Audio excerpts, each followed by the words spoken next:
Good morning to all my friends and family, and welcome to this episode of Jim's 5 a.m. Club. I'm perched atop of Mount Tomaree on this magnificent Saturday, and what I'd love to do today is go through a book summary as we normally do on Jim's 5 a.m. Club, and see what we can learn and what we can incorporate into our daily schedule. Today's book summary is entitled The Next Millionaire Next Door, and it's a dual authorship by Sarah Thomas Fallaw and her late father, Thomas Fallaw. Her father, Thomas Fallaw, both of which he and his daughter have PhDs, wrote this book in 1996, and it was a breakthrough study and a very, very popular read, and it was entitled The Millionaire Next Door. But unfortunately, Thomas, the father, passed away in 2015, was killed in an accident where there was a drunk driver involved. So Sarah has carried on her father's legacy and put together this book entitled The Next Millionaire Next Door, in tribute to her father and as a follow-on from her father's brilliant work. And she has conducted over 4,000 surveys of millionaires in the US to gain a better insight and a better understanding of the mindset that sets certain people apart, whereas others never get to get there.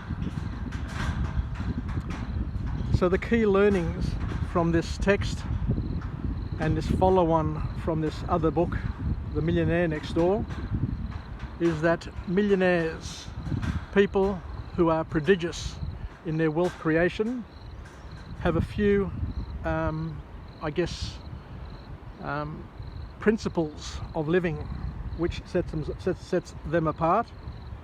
And the first key learning is that they all tend to live well below their means, and they value financial independence much higher than social standing.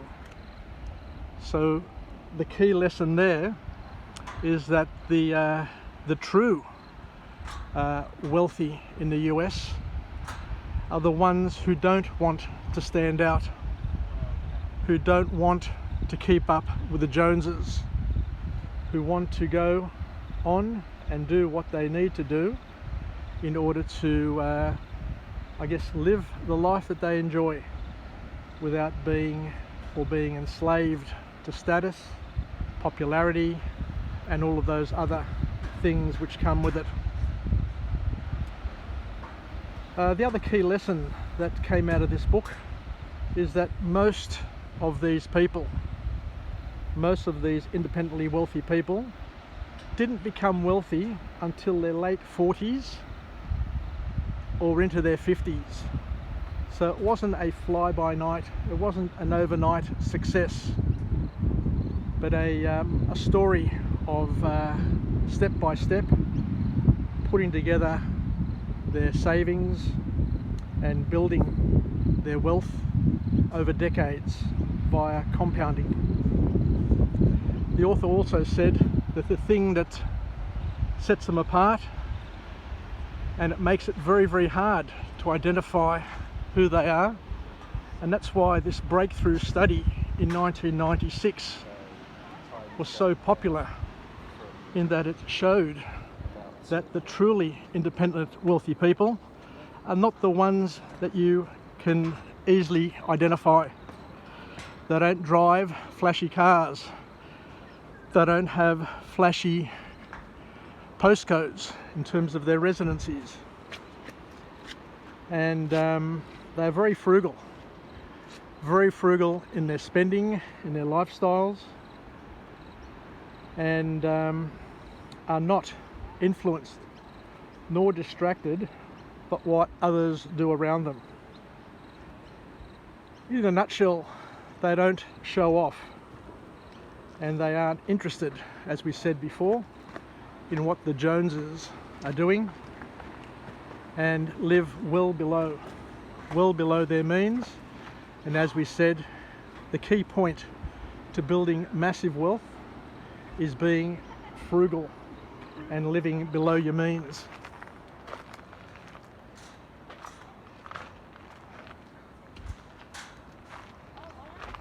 The other key point to come out of this book, which I found very, very interesting and powerful, is that the truly wealthy have independent children, economically self-sufficient, who don't continue to drain on the family's incomes and wealth creation.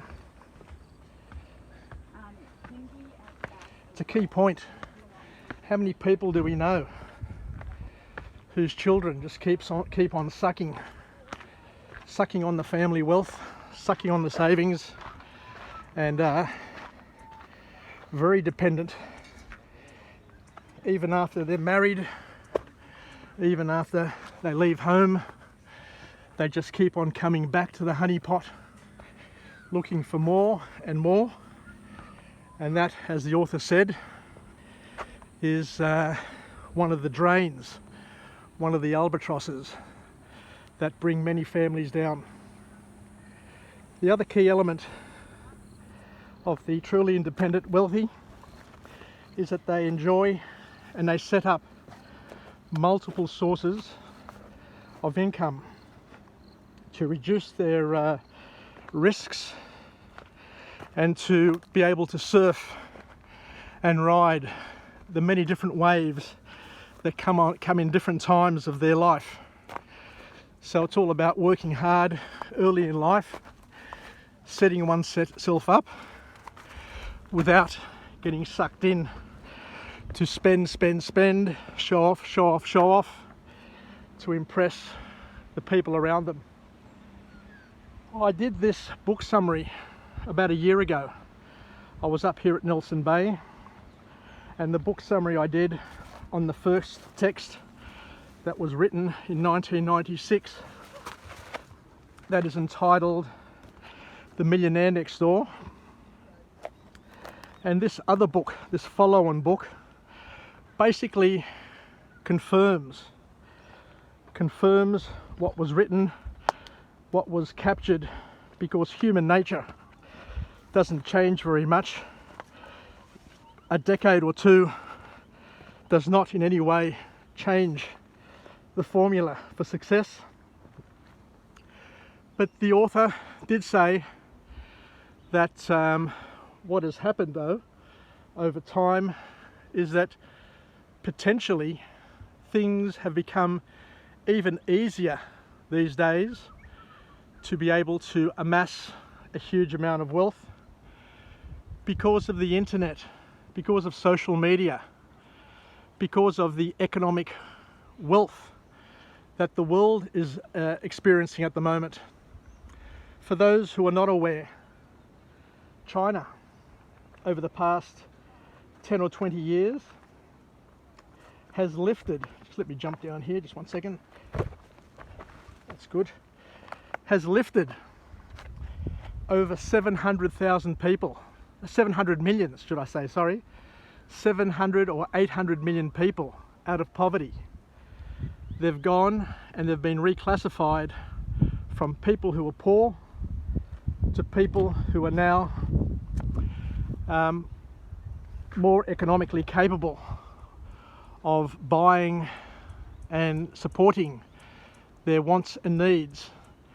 And that in itself is going to create a huge market leading into the future for all of us, because China, without doubt, is the biggest trading partner of most countries, most economies in the world.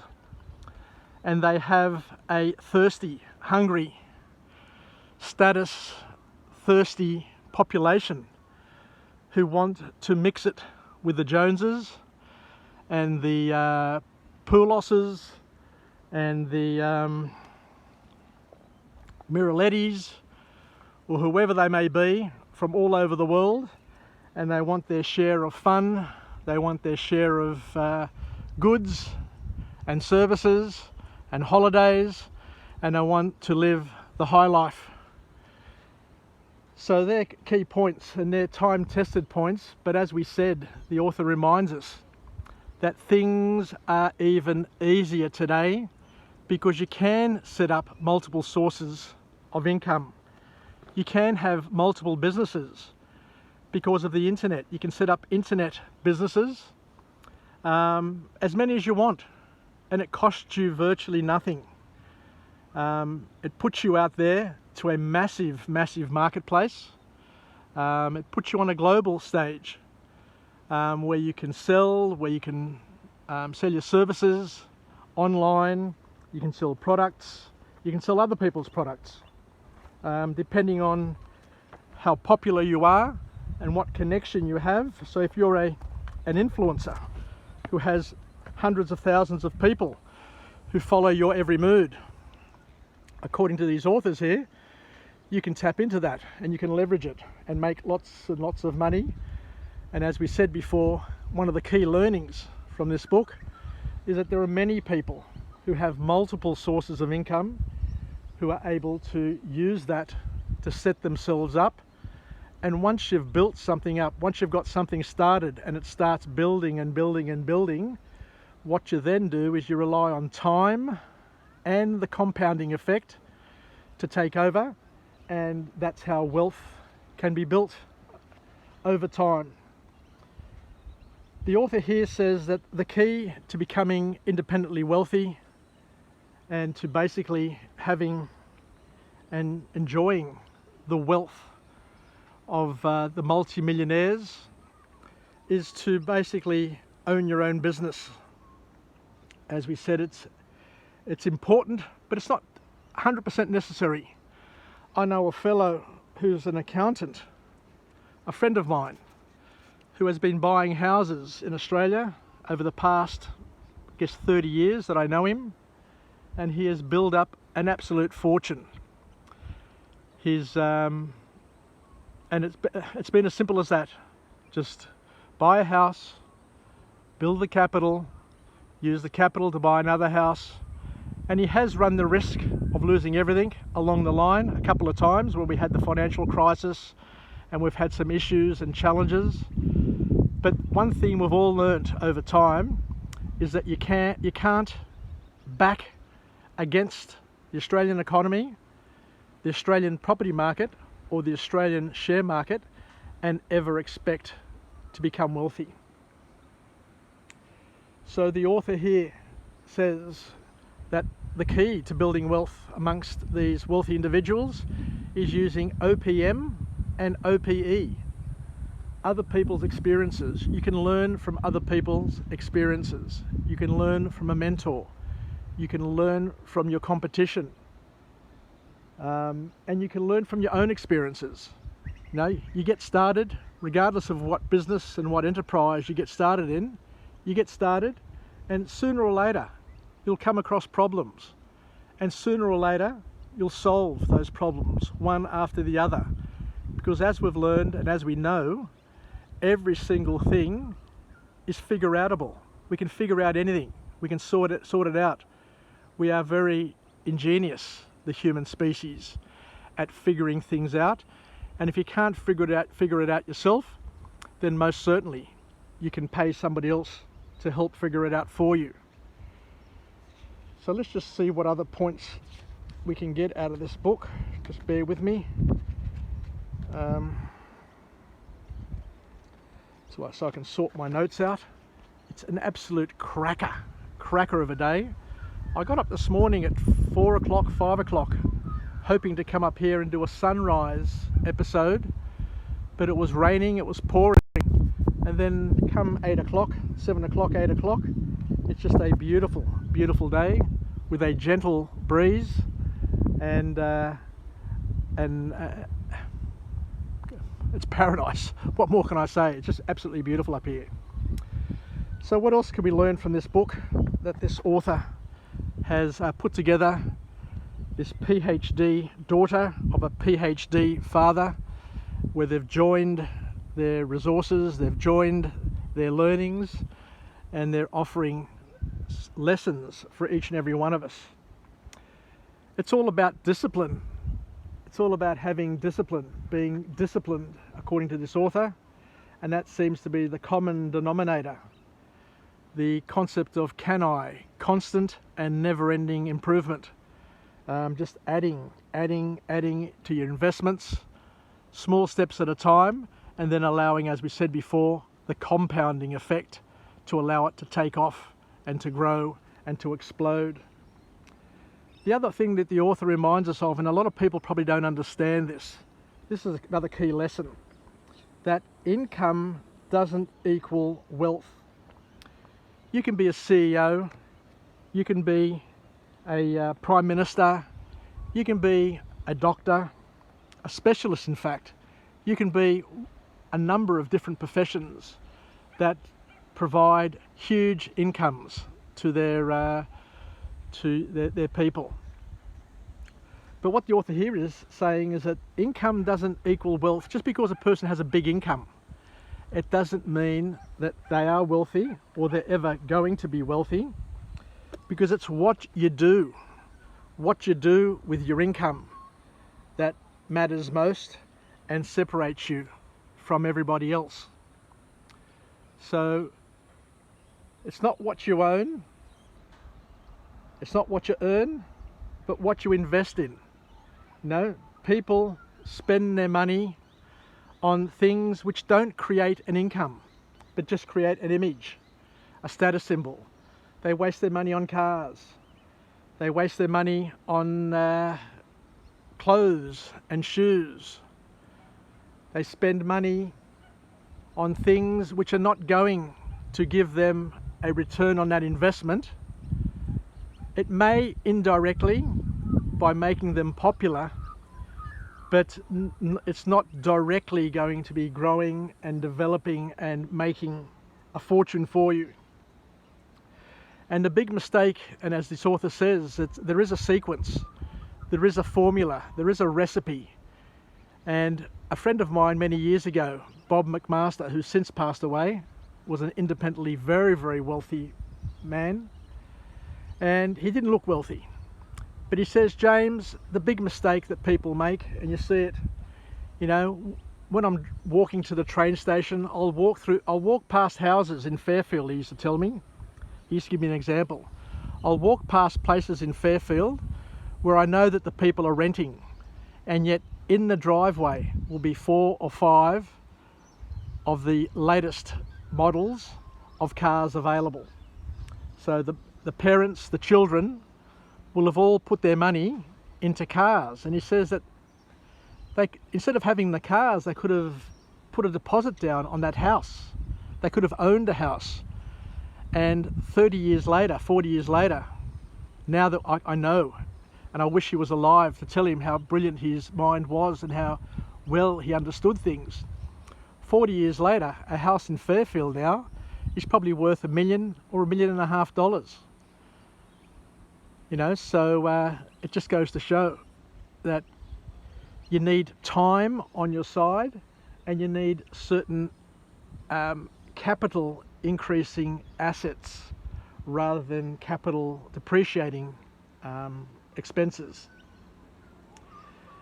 So the author here says it's important to be disciplined and to not be distracted, to have a budget, to have a plan, and to stick to it. Regardless, day in, day out, you just stick to it. And you don't have to stick to it forever.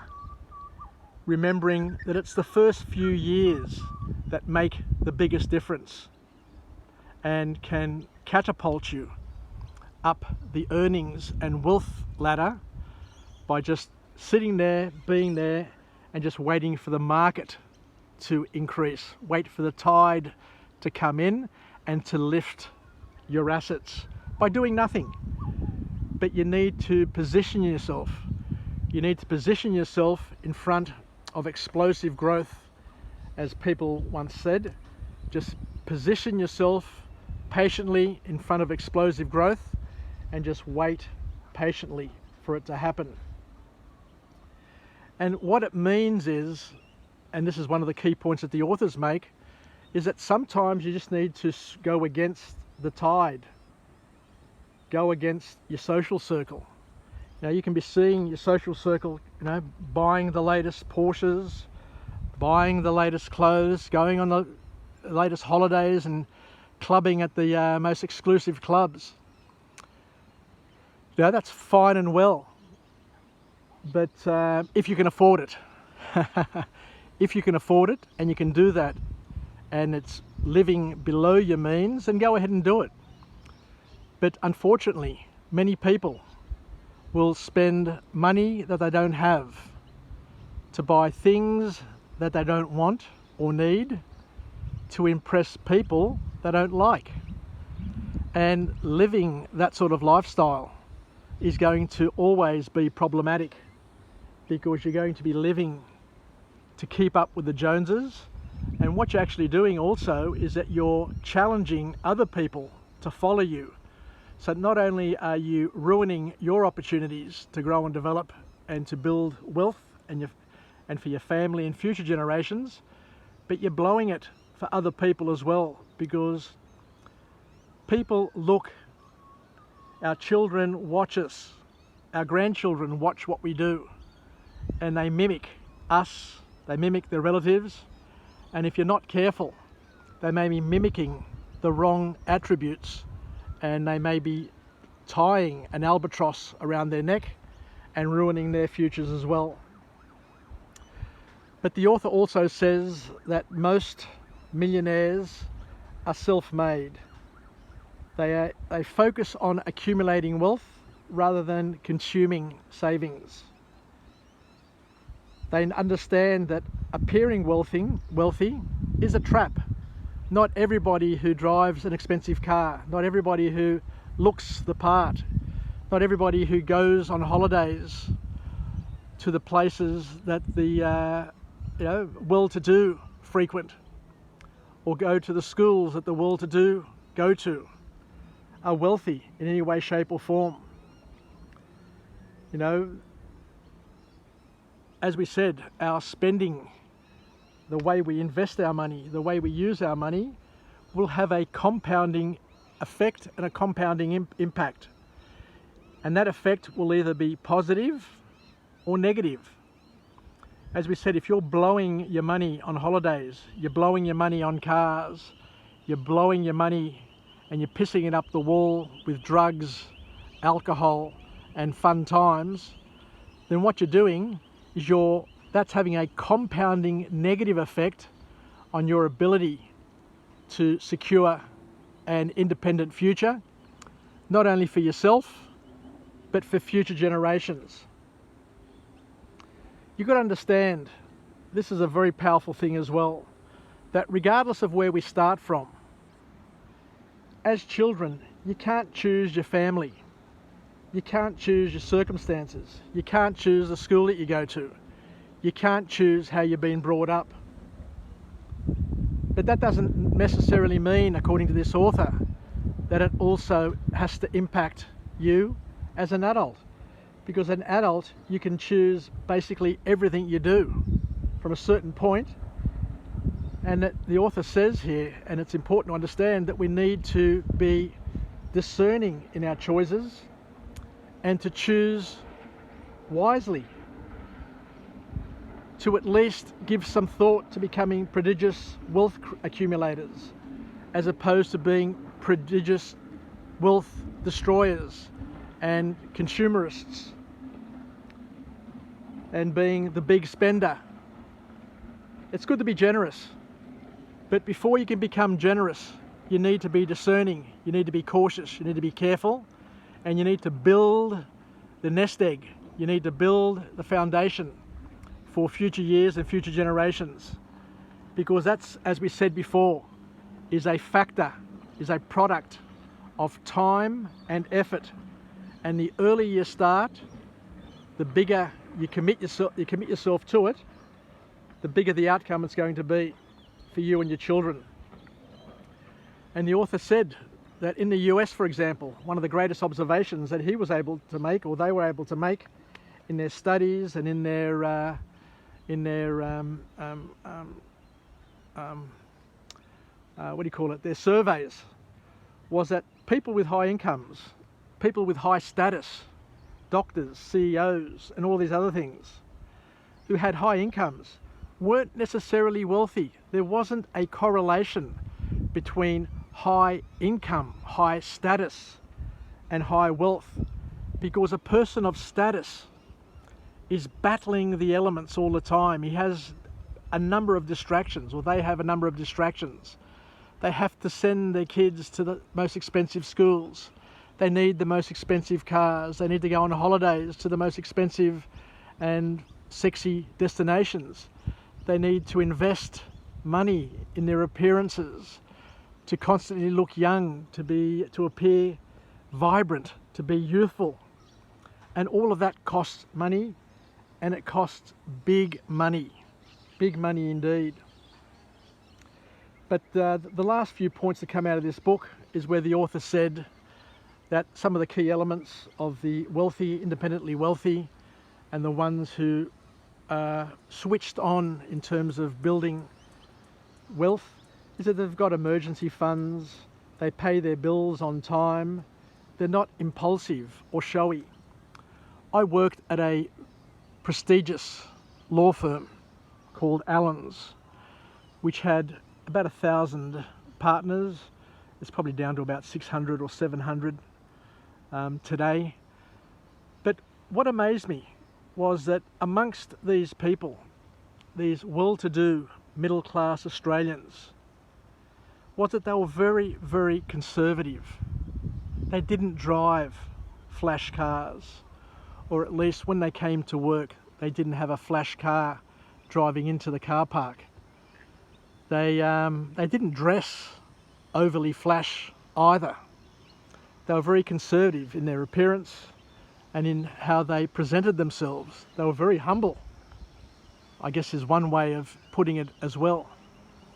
I'm not saying all of them were like that, but I also was fortunate to have gone to a private school, Newington College, and I sent my daughters to an exclusive private school named Abbottsley.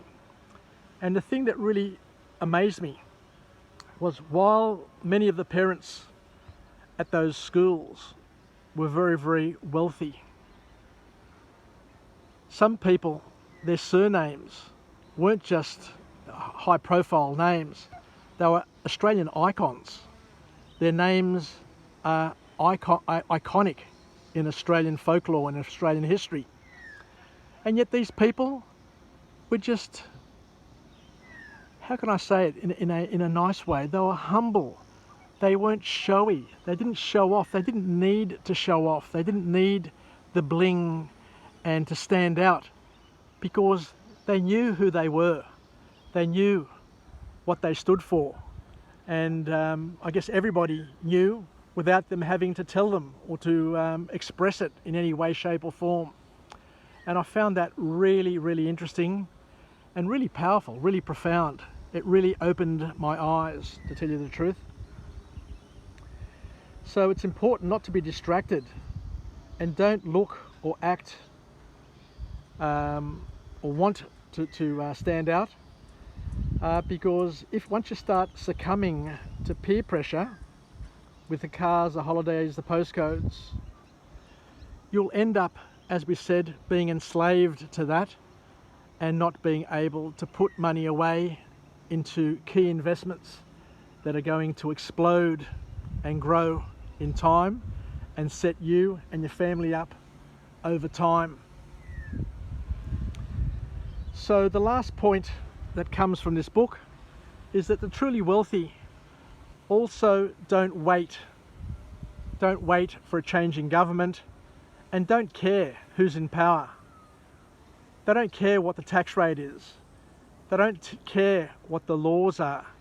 They just find ways to do what they have to do with the time that they have, with the money that they have, and learn to surf the opportunities rather than to wait for the perfect timing, rather than to wait for the perfect opportunity. They just get on and do it and don't care about politics, because politics aren't going to make them rich. It's just something which happens in the background, and they take full responsibility and full accountability for their present and their futures. Anyway, thank you very much for joining me on this episode of Jim's 5am Club. I'm at Mount Tomaree at Port Stephens. This is indeed a bolt hole of mine. I always come up here when I'm up here at Port Stephens, maybe even every single day, because it allows me to get some exercise and to become one with nature, where I can come up here and just find peace, and I can pump out a couple of vlogs, a couple of Jim's 5am clubs, and enjoy what's available here to me.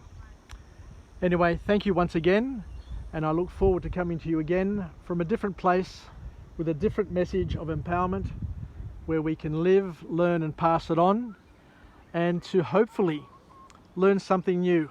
Because as we've said time and time again, learning is the art of adding the unknown to the known. The more we know, the more we're capable of knowing. The more dots, the more lines that we can put through the dots, the more connections we can make, the more associations we can create, the more we can learn.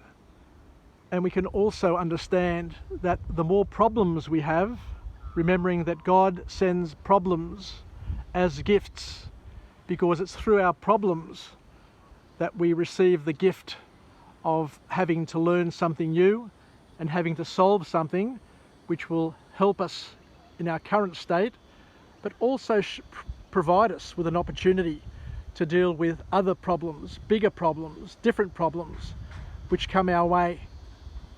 So take care everybody, enjoy your Saturday, or should I say Sunday? It's Sunday already. I came up yesterday and it was Saturday, so please forgive me, it is Saturday today. Enjoy, it's Sunday today, jeez. It's Sunday today, enjoy your Sunday, the first day of the week, and hopefully we can have a great work week as well. Take care, and we're leading up to Australia Day, which is going to be absolutely magnificent. Bye for now, and we'll chat again. Yassas.